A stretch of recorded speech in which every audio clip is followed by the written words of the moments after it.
On today's episode, Liz and I chat with Christian St. Jacques about men and mental health. Christian talks about creating a purpose-driven over performance-based identity. He discusses obstacles men face when trying to prioritize mental health and balancing their roles as husband and father. It starts with identifying your values and grounding yourself in growth.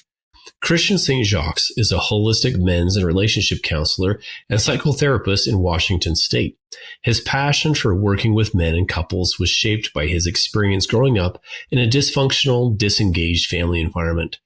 Guidance from mentors, personal counseling, and inner healing rituals helped him heal, redefine his values, and reconnect with his authentic self.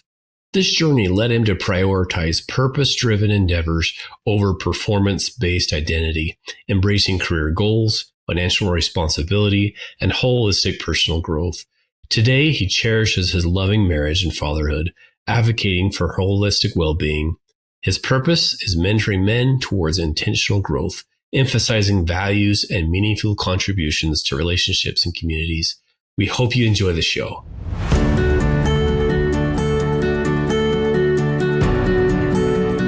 Hey friends, welcome to another episode of the Stronger Marriage Connection podcast. I'm Dr. Dave alongside Dr. Liz Hale, our licensed clinical psychologist and family therapist. Hey, we're bringing you the best we have in research and resources along with some tips and tools to help you create the marriage of your dreams. I'm super excited about our guest today. We're going to have a discussion about men and values and intentional growth and meaningful contributions that men can have on relationships and communities. So joining us today from the state of Washington is men's counselor and psychotherapist Christian St. Jacques. Welcome to the Stronger Marriage Connection podcast, and thanks for joining us today. Absolutely. Happy to be here today. Okay, Christian, can we start? Let's start big picture. I like to start big picture. A lot of our episodes talking a little bit about your story, the work that you do. You describe your experiences. I read a little bit about you as a dysfunctional one with a disengaged family environment. Do you mind telling us briefly about that and how you found healing and help and hope from that experience? Yeah, thank you for that question, David. Yeah, to start with, I really kind of more go along the lines of, well, just kind of growing up in the family environment that I had kind of adapted to for the most part. My dad was in the military, he's from the Midwest. My mom was from the Philippines. They had met in Germany, got married in Italy, and my sister in Germany. And then since he got relocated to Hawaii, and that's where I was born. So not there for too long, but eventually kind of transitioned, moved to Colorado. He got restationed out there, and we were there for about 7 years. And so that really laid the bedrock for a lot of my life experiences. I think when you insinuate the context of that which defines disengaged or a dysfunctional family environment, I think from my experience, a little bit more subtle. I think there's a lot that kind of goes with the normalcy of my life experiences growing up in the 80s and as a 90s kid, kind of bordering a little bit of Gen X and the millennial experience, and just kind of adapting to things just as they come along. But I think for a lot of people, it is more specific moments, just based on core memories where you're waking up and it's like, this is like, at least that is what is aware as you are as a child. Because a lot is that which you basically imply that is normal. At least you just absorb the instances which are then start to kind of throw you a little bit off kilter, and then you realize, when my mom and dad first had their first argument or their first blow up on our car trip from Colorado to relocating into Washington, that was such a visceral moment for me because I wasn't really actually around my dad much because he was stationed still in Europe at the time. So a lot of my familiarity between that time we were in Colorado, I was just really accustomed to the norms of being around my mom and my two sisters and just kind of having a little bit more of a normal childhood experience, and yet not really kind of inclined to whether or not I had expected to have very specific interactions with my dad during that time, because he just was not really in the picture, right? And so then all of a sudden he's in the picture, and then we moved to Washington, and that's where it just becomes a lot more real. Constant arguments, constant volatility. And so you really absorb that as much in terms of nowadays I internalize that familiarity, at least I frame it for the context of the work that I do in terms of attachment theory. But my adaptations in that environment in terms of kind of really kind of adjusting to the way that my mom is operating, my dad is operating, in this constant volatility that they were engaged in, evolving back and forth. I'm just trying to find my way. So, when you insinuate experiences and consciously make the differences between specific traumatic instances and these, what we call little T traumas, it's a culmination of a lot of little T traumas in terms of absorbing a constantly chaotic environment that I was around.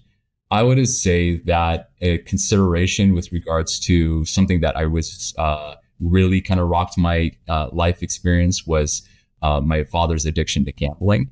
And so that put a lot of strain in our family. And so there was just constant volatility. I can't really go into all the details on this podcast today, but when you try to normalize these things as a kid, it's not normal. And then you grow up and then you become a grown adult, and then you start having challenges, whether it's unconscious or conscious ways of trying to adapt to relationships, or the way you seek validation from other people. There was a lot of strain where I was really didn't come to the fruition or the foreknowledge that there was a lot of stuff that I had to work through until probably like around my late 20s. Other than that, I'm just trying to figure everything out. And yet I'm struggling in relationships. I'm constantly seeking validation from girls or even authority figures, because a lot of that was more kind of specific to the father wounds that I had. I had, mother wounds that I experienced growing up as a kid. Again, a lot of unconscious things in terms of broken attachments that I grew up with that a lot of times it's just in those subtleties. Mm-hmm. And then you just realize, and people start calling you out, man, you got some work to do. And so me diving into that right around my late 20s, and there was a few catalysts where there was mirrored experiences for me, specific other men in my life, really just calling me out on my stuff. It's like, you got some work to do. You got to really waken up to the experiences as you grow up that you defined as normal, which wasn't very normal at all. Right. And so there I started doing my work and really getting into counseling myself, going to therapy. And at that time, I was still working in the corporate world. So I'd already kind of postgraduate. I was working in consulting and for marketing strategy. I'd worked for Amazon. I worked for Microsoft. I worked for Expedia. I worked in that whole realm of digital product marketing and technology. And at that point in time, started doing that work in my late 20s, met my now wife, who is Dr. Renee St. Jacques, when she was in her first year program, her doctorate at Northwest University. And post that moment, it became an inflection point where I was doing all this work, and all of a sudden my eyes were open and we were having these rich conversations about psychology and mental health and broken family dynamics. And it was a way of bonding, not in a traumatic sort of way, but it's like, hey, we had common interests in the context that we're doing this work for ourselves personally. And it just worked really well. And I wasn't on that track yet. I didn't transition to the counseling work that I am doing today, but making that connection was very kind of a very defining moment for me, coming together for what we're doing today, and just really helping my growth journey to go from to counseling work. Because it really just more awakened to my curiosity of the field and the work that I did on myself and the healing process that I had to go through. And now I'm a father of 2 amazing kids and married and yeah. What a rich background. Talk about just a rich history. No experience is ever wasted, Christian, right? It's one of my favorite lines in therapy. Yeah. Everything teaches us. Mm-hmm. And you have just kind of taken your background and just have even used it now to connect with your own very clients. So you've got this personal experience and challenges and growth that we've all had has really influenced, it seems like, your work as a psychotherapist, especially working with men and couples. Say just a little bit more about that, please. Yeah, absolutely. I think it's a segue from my prior answer. I think a lot of what I do is just a mirroring focus. I think when you normalize your experiences, which were not normal, you realize it's the times consciously and unconsciously you're living a little bit in survival mode, whether you're seeking validation or not being really realized of those trigger states that you find yourself in, and the way that you just find specific coping mechanisms that are just become your default. For me, there's just a lot of emotional promiscuity. There was obviously addiction to pornography. There was a lot of things that I had worked through that had really a more mirror focus for me, that said, as I began to do my work, I was realizing how I was really broken inside. right? In a lot of ways, right? And so doing that work for myself now inclines to the work that I do as a mental health therapist. The first starting point was me just paying that forward, because it was my fascination of my own inner experience. And I said, I want to give this away in the context of the helping profession. I've done my work in the corporate world, but even with that realization that done well with it, but was never inherently passionate about it, as I enriched myself in the context of this experience, reading books and diving into my own work. It's like, I want to do this for a living and I want to pay it forward. So it's not as impulsive as is just kind of it was a seed of maturation, eventually getting to that point in terms of actually applying it to practice, getting my master's in clinical mental health, and now applying it to the work that I do today. So I've been doing it for the last 4 years. I definitely think that enriches the experience of what I've done in my inward most personal work as a man. But I think that applies a lot to the context of the work, the type of couples therapy that I work with. Well, again, a lot of that foundational work is based on emotional focus therapy or attachment-based therapy. Practice what I preach, because that inclines a lot in context of the work that or at least the constant work that I'm doing in my personal life to be a good husband and to be a good father. And but I really believe that you are mirroring a lot of that in the context of my own personal mental, emotional health, and my relational health as well. Well, we love your candor. We love your candor. I think it's a very important male voice that resonates with so many of our listeners. It's like, wow, okay, I too probably have some work to do. So I'm really grateful you're here, Christian. Thank you. And I'd only say to that, it's just now it went from practical to the academic field. And now I'm really fascinated by the academic field. I love neuropsychology. I love just the general kind of focus on positive psychology. And for me, I think I learned to adapt a lot in the context of my personal experience, living from survival mode to now kind of learning how to thrive. I think a big turning point, it developed me a lot, probably the last 5 years, is really learning how to regulate myself, to ground myself. And I think it applies a lot to the work that I do with men. To really know what peace feels like. And I can go expound on more of that further, but the sense of inner peace in the context of keeping myself grounded, which is really, really required when you're raising a family. Yeah. So true. Man. Yeah. Is it ever? Yeah. We've had 4 teenagers at one point, and no one being able to be like, okay, how do I manage all these strong emotions? Christian, I'm a huge fan of positive psychology. The past decade, really have taken a deep dive in this area. Absolutely love it. You've mentioned in your journey that you prioritize purpose-driven endeavors over performance-based identity. How has the shift in your mindset influenced your approach to mental health and even your role as a husband and father?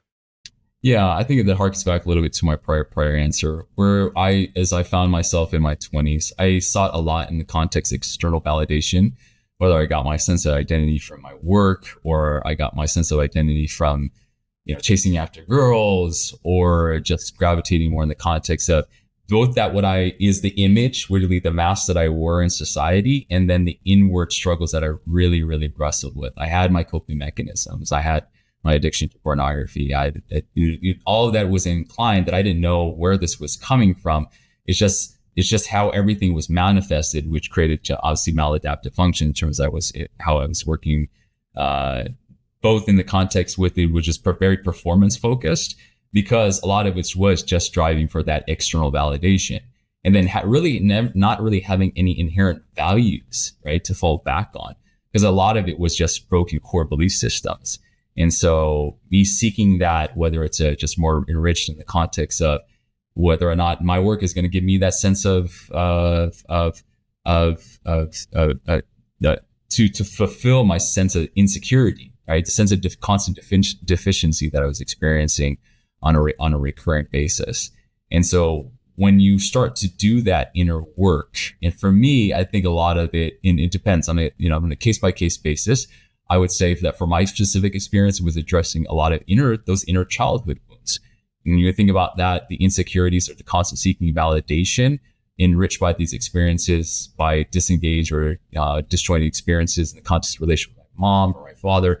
Again, I would say that there wasn't always there's inherited these explicit, significant traumas. It was just these little t instances, which really surmounted over a time, which that compounded into just a way that I just hadn't really fully kind of come to a sense of emotional maturity.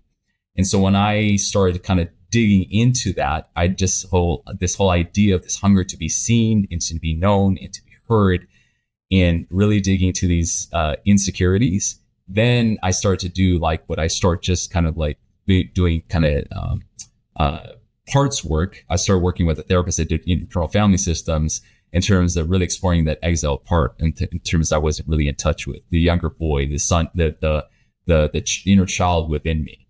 And I would instruct and inform that in the context of now how that drives me as a husband, how that drives me as a father, really. And I'll just say it specific to me. It's really about learning how to love myself in the context as being a loved son, right? That inner child, that inner reparenting work is that principle, is a reconciling relation to myself, that know that I could be loved and I could be validated. And then there's a directional component for which something that I didn't get from my father was just values. I never really got values from him. So I think about kind of like masculine based values that adapt to a form of like direction in my life, enriched by the experiences that I'm validated as a son, and I'm building off of that in the context to give me a sense of a direction, purpose in my life. I had to really discover that in kind of that late stages of the just kind of process of ongoing discovery as I started doing the inner work in my late 20s. My 30s really matured a lot of that. Now I think a lot of what I do is much more defined. And I would say less in the context of me emotional insecurity driving my beliefs. I have more building it off of secure values. So, yeah. We'll be right back after this brief message.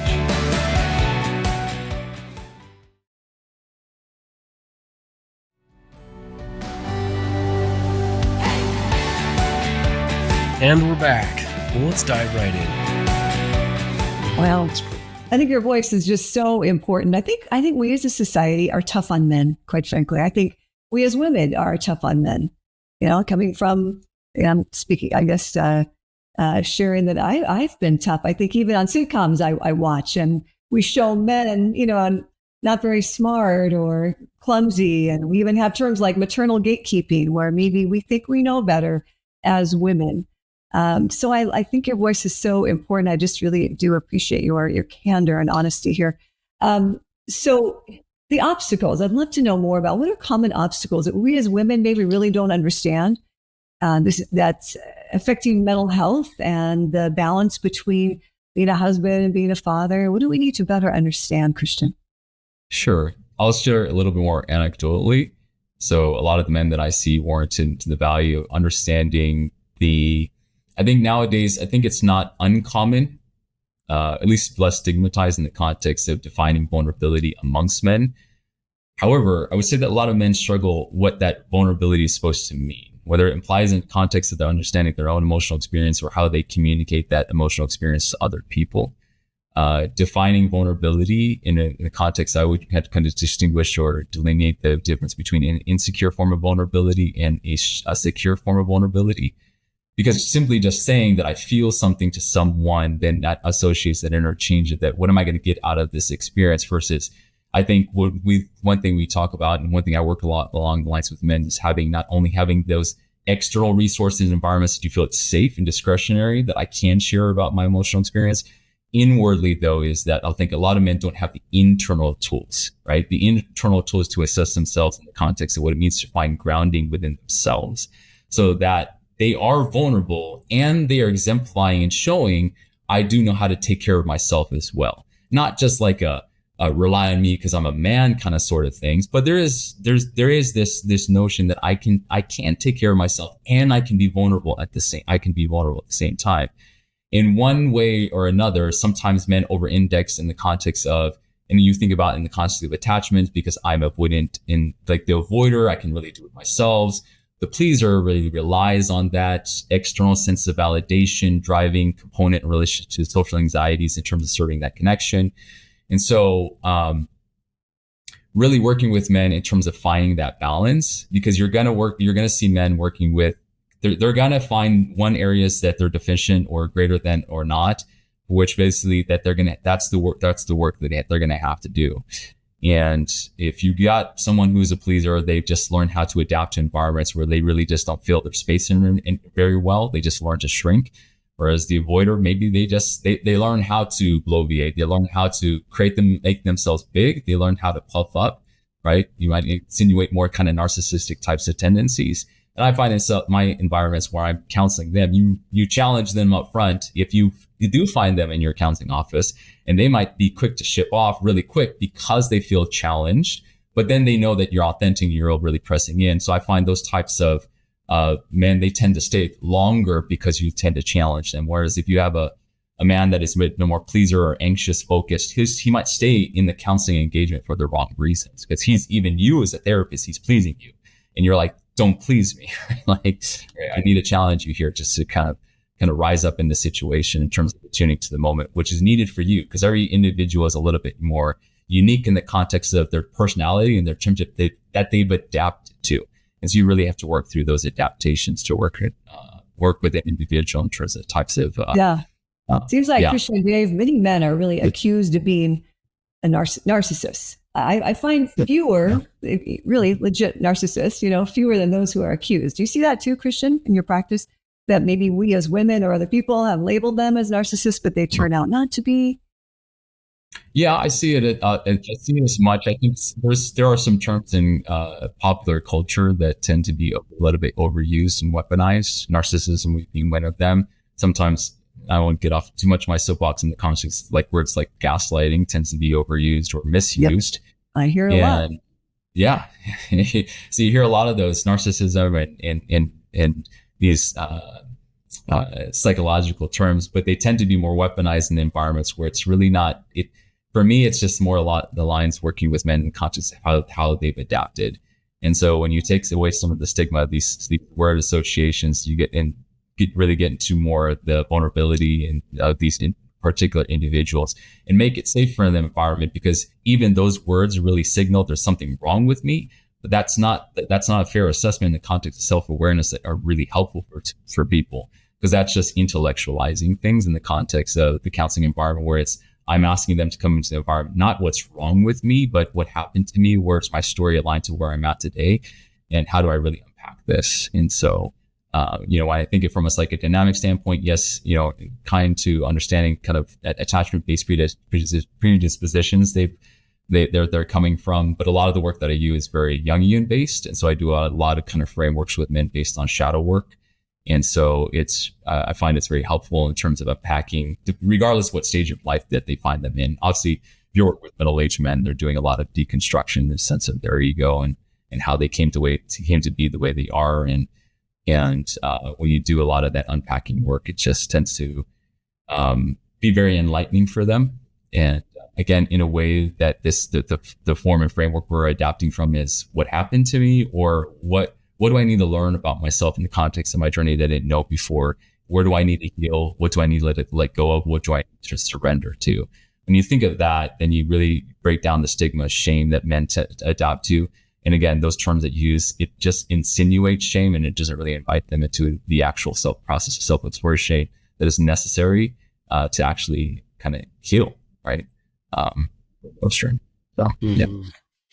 Yeah, Christian, as we emailed back and forth to set this up, we talked about the idea of a grounded husband, connected wife. Can you elaborate on this idea and even provide some examples of how men can work towards becoming more grounded in themselves to foster that stronger marriage connection?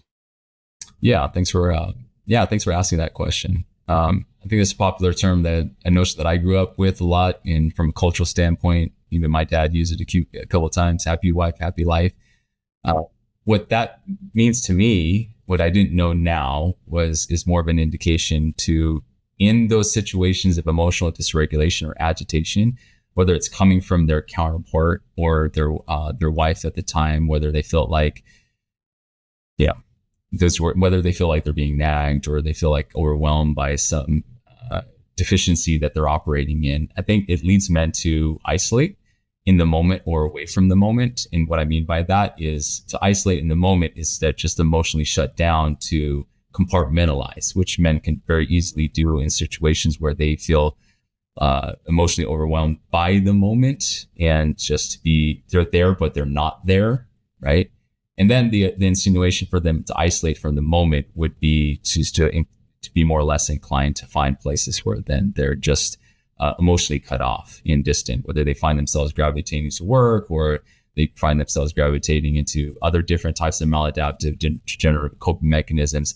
Again, they're just running away from their emotional dysregulation while this at the same time still operating in the context that their life and their meaning and their emotional experiences, really they're internalizing it doesn't really matter that much. So there really is no safe environment for me to bring it to my wife.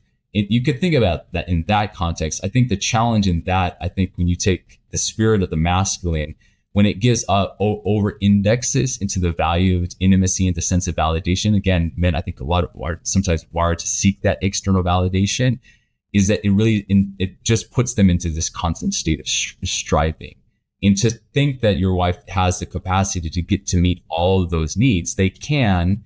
But I think it's really important for men, again, not only to establish internal resources in relation to healthy grounding tools themselves, and I was going to really establish here is that they are also getting it into healthy environments where they are connecting with other men, right? So I think group male intimacy is an important component for these men to have healthy expressive outlets that keeps them grounded.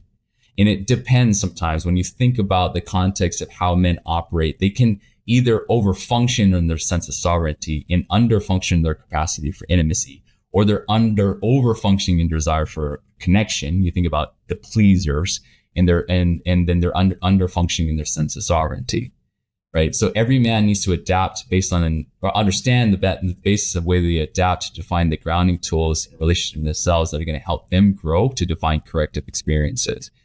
So for myself specifically, I'll just use myself anecdotally, that interchange in the context of my emotional experience with my wife, and I'll just say this for myself, she's not necessarily looking for me to be like her girlfriend. She doesn't want me to just necessarily be vulnerable for vulnerability's sake. Tell me about your feelings, be sensitive. Yes, she values that. At the same time, she wants to know that I have the capacity and skills to take care of myself. Right? She loves that I'm vulnerable, but are you taking care of yourself? Because she knows that I'm emotionally taking care of myself and I'm vulnerable, then that makes her feel more secure and safe. Because she knows that she's not responsible, because we're disanchoring from this necessity for codependency, that interdependency implies that I have the tools to take care of myself and I'm telling her what's going on in my life, right? She is still holding space. She's attuning to me, but she isn't responsible for my emotional state. So I think that's a key component. Very good. We love that you're an advocate for men's well-being and intentional growth, Christian. So what are those other key values and principles you believe are essential for men to develop to contribute meaningfully through their relationships and communities? I love where you're going. Can you add even a little bit more? Yeah, when you think about values, I think principles are something that I use the term they are emotionally informed versus emotionally directive. And what I mean by that is something that someone can have a strong belief about something because that which they believe to be true, but the lack of principle behind it could be fear as a motivator, whether it's conscious or unconscious. And I'm really big on this because when I'm doing work with men, value setting or value modeling is very specific. So when you think about the prior answer, what is purpose-driven versus something that is more performance-driven? Purpose-driven is underlying sense of meaning and value enriched to one specific experience. What I feel like is really anchored by something that is emotionally informed. So it's not determined about it doesn't sway my emotional experiences one way or another, as long as I have these value systems set in place, because they're very anchoring to you. I think about that context remaining grounded. I think a key thing for me, and I think a key thing for a lot of men, say for example, is discipline, right? Especially that which warrants developing healthy habits. And when men come into my place while I'm lacking motivation in life, well, I would incline that having a value like discipline is going to trump the need for motivation. Warranted in the context of value is also going to be essential for the freedoms that you're desiring.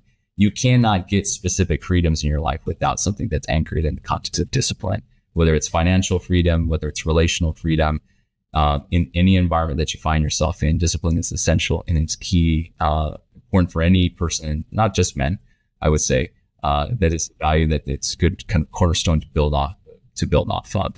The other second principle, and this really comes down to what I kind of shared prior to, is a value of understanding what secure vulnerability looks like. Secure vulnerability is different than a form of insecure vulnerability. Again, more tangible environments. If I'm just sharing my feelings, just to still seek that validation, but I haven't developed the inner controls of self-awareness in the context of being able to regulate my own internal emotional experience, as well as kind of sharing it with others in the context of holding space. Again, it comes back to that grounded state, the grounded husband maintaining the connected wife, and as well as a holistic representation to an idea, I think for me, is that men should strive for strength over power. And what I mean by that is that there's a book that I read by another therapist here out in the state of Washington. He wrote a book called The Man Maker's Project, and he had talked about the difference between the strong man and the powerful man. And I love this part in his book, and he really just kind of refers it to the common idiom. He's like a bull in a china shop. So a powerful man decimates and destroys even unknowingly with force unleashed, with zero regard to the fragility of his surroundings, bulldozing and steamrolling, leaving a swath of destruction in his wake. Though he gains much in life, the cost to himself and others is devastating. A strong man, however, holds, he stands, he stays. He pursues to provide, protect, and provide fortitude. Selfless and secure, he builds rather than destroys. He creates rather than he decimates. He plants rather than he uproots. When a powerful man enters the room, fear and agitation increase. When a strong man enters the room, there's a collective sigh of relief. So I think that specific value in the context of understanding the difference between those that seek to be strong or they seek to be powerful is something that really is key in the context of that. I love it. If you don't mind, I'm sorry, Christian, what was the name of the book? So you were so kind to go to another author. What was his book though? It's the Man Maker's Project. Man Maker's Project. I have not heard of that. Wow. So we as women, we're not off the hook. We have a role, don't we, in the lives of our husbands and sons, brothers. What role do we play in men's personal well-being? Yeah, thanks for asking that question. I'll take it for the work that I do. Again, I would enrich a lot of the anecdotal experience that I have with men when they're looking for a safe space. Again, I think there's a more norm that destigmatizes the value of vulnerability. I, again, inclined to how do I get to that point? How do I share my emotional experience as a man? And I would say that sometimes there's a difference in heteronormative terms for men to define vulnerability, say, with other men. It's more of the fear that they're going to be judged. I'd say with women, it's more of the fear that they're going to be shamed. If I share this with her, if there's a very vulnerable thing that I'm dealing with, how is she going to use this against me? Is she going to shame me? Is she going to shame me for this? Or am I going to encounter a certain level of grace and compassion? Now, understanding that dichotomy, because we don't know the extent of that vulnerability, it could have something to do with her sense of security in relationship to if he's dealing with a deep sexual issue, right? Does he think I'm beautiful? Does he think I'm Does she thinks I'm desirable? And that's warrant valid too. But coming that from an angle, it cuts both ways in terms of being empathetic and compassionate towards one another, that we will not weaponize this information against another, but we'll use this as a means towards healing and connection and a greater sense of connection. Again, I think a lot of men is just having spaces where there's a reward to vulnerability that allows them themselves to be seen in a way that they won't be shamed is really, really key. I would say there's a second point in terms of it would be more of a cultural phenomenon in terms of the men that I see, is that there's a lot of online spaces redefining this identity, what it means to be a man. Am I going to be shamed for being a man, or is there certain attributes of my masculinity or my identification of man that is still warranted and valuable in society? I think they are seeking that validation still. They're seeking what's their wives or from women that, hey, we still need you, because there's a message out there there is a wide popular culture message that we don't need you. And there's a lot of spaces there that in terms of virtual spaces, that men are gravitated to, and specific figures in forums, red pill forums as they call it, where it's really antagonizes the voice of the female male together, is more in the context of opposition towards one another, but it's antagonistic. Whereas if you could get to a place where we could understand and value our differences, I think of the Hebrew word, which defines partner etzer kenegdo, which means partner in opposition. It means that we are not in opposition in whether to create a division. It's partner in opposition because we create tension because of our differences, but it creates equal balance. And so, and I think that's one thing that could be really key in understanding. Again, that the component of emotional safety, the extent and the context of knowing that there's a value in terms of their sense of validation, in terms of identity as a man, and knowing that our differences are valued and respected. So, tell us a bit more about that. There really are some societal pressures, right? These expectations, and they can negatively impact mental health, and in turn their marital relationships. What can men do to kind of break free from that? Yeah. I would say that one thing that men can do is reestablish internal anchors in terms of community support. I think that's a little bit harder today, warranted in these environments. There's a generation that we're growing up into, Gen Z and Gen Alphas. They're just not really getting that forum to really connect to, whether you define it to spiritual forums or secular ones. I may apply like religious communities or a connection relationship to support, that they have some places where they can feel like they can really be themselves and foster an environment in the context that really mirrors a secure sense of masculine identity. I see this a lot for men, right? Because if they're looking outward a lot of times, or they just don't have access to resources. It doesn't help that we have macro forces. I'm reading a book called The Anxious Generation by Joseph Hale, with regards to that particular generation that is becoming more isolated. For young boys specifically, whether there's more gravitating to relationship to video game or pornography and expression externally outwardly, then there's this process of getting out into the real world. They just can't handle things as much. They haven't had enough social adaptation in the context of environments for which basically they would be able to adapt well, not only to the relationship themselves, but what would a healthy relationship look like? So we really do have to go out of our way to create intentional environments where men can find that certain level of support. I'm really big on men's communities, men's retreats, and because there's a lot of it where even the men that I meet in one-to-one sessions, just essentially I'm just doing it alone, and you can't be doing it alone. You can't be this lone wolf, right? In any context that you find yourself in, you got to be able to have connection. And so I would overemphasize that. In terms of societal pressure, is that what you're experiencing externally? Yes, you have great resources abound in the context of mental health and support, but I really think it's critical that we foster and create social environments that men can connect to, that really reflect what it means to adapt to healthy emotional outcomes for themselves and other people. We have good men who are tuning in, Christian, and they're struggling maybe to balance their personal growth, mental health, even their marriages. What advice would you give them to start making positive changes in their lives and relationships, maybe even just right now? Yeah, absolutely. So I would take inventory, no matter where you are at. The first thing, and that's one of the things, even speaking for myself, is being honest with yourself. It took a little bit of an external catalyst for somebody to be a mirror of my experience, to come and call me on my BS and start doing the work that was necessary.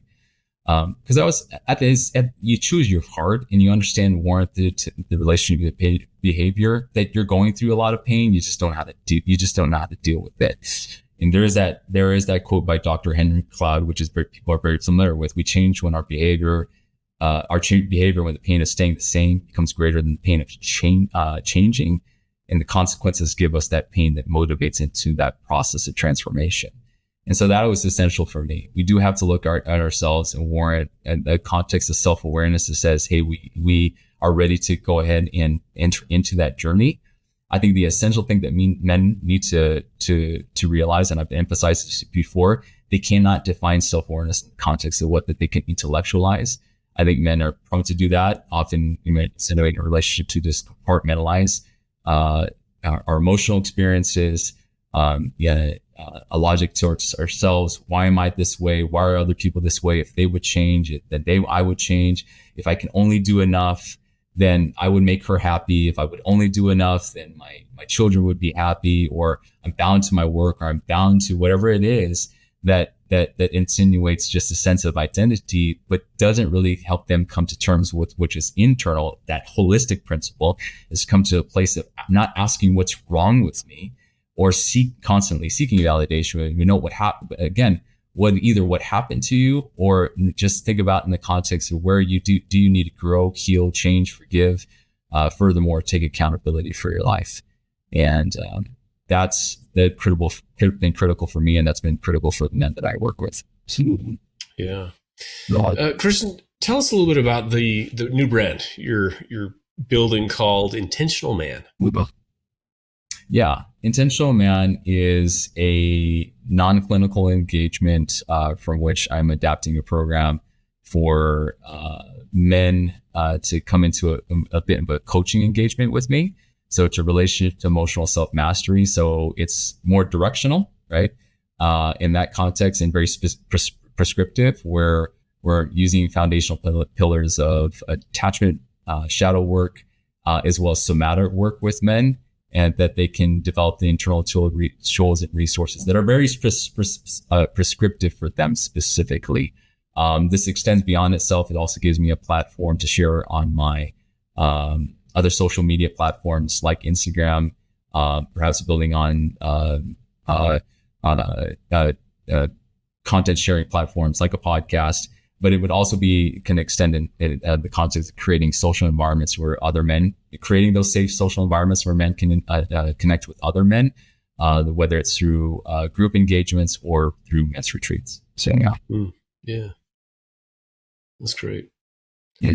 And tell us, where can our viewers and listeners find out more about you, Christian, and the resources that you offer, please?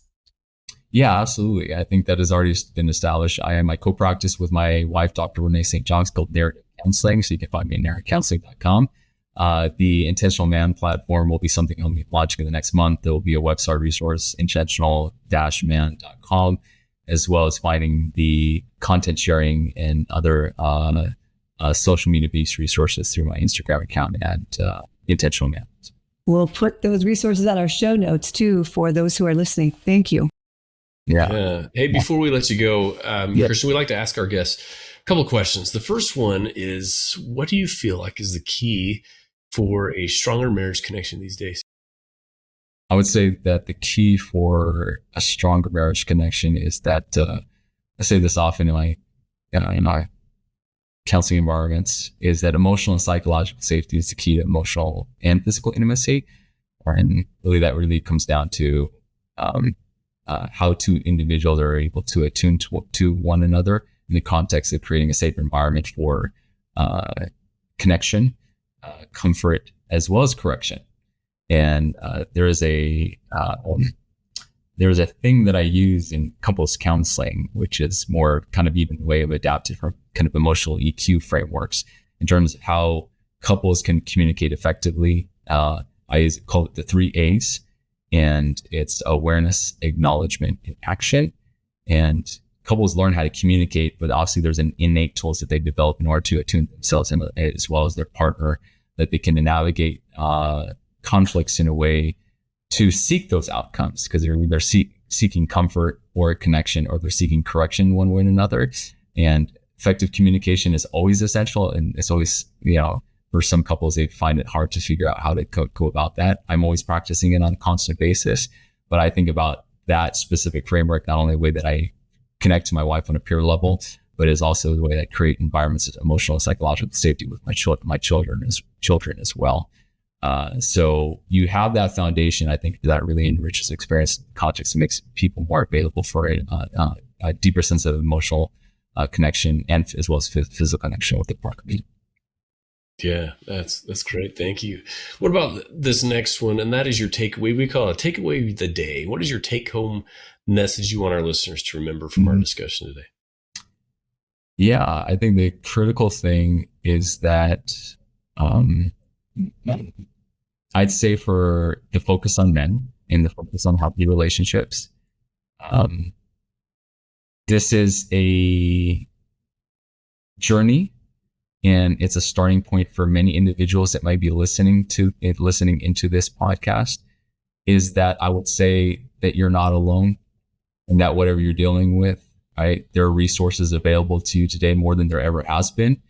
And in the context of committing to these environments, now's the time to go ahead and do that, to start that work wherever you're at. And that is really my commitment, and to kind of create spaces for healthy emotional development for men. Not only that they can be healthy amongst themselves, but they can be healthy for their relationships and for the community at large. Yeah, great message. Liz, what about you? What's your takeaway today? I love this whole reminder, Christian, in a sense that no one gets a man like another man, or gets a woman like another woman. That as a woman, I don't need my husband to be another woman or a best friend, but I need him to be healthy, right? Strong, that we can be equally strong together. Did I get that right, Christian? Is that the best way to say that? Absolutely. Yeah.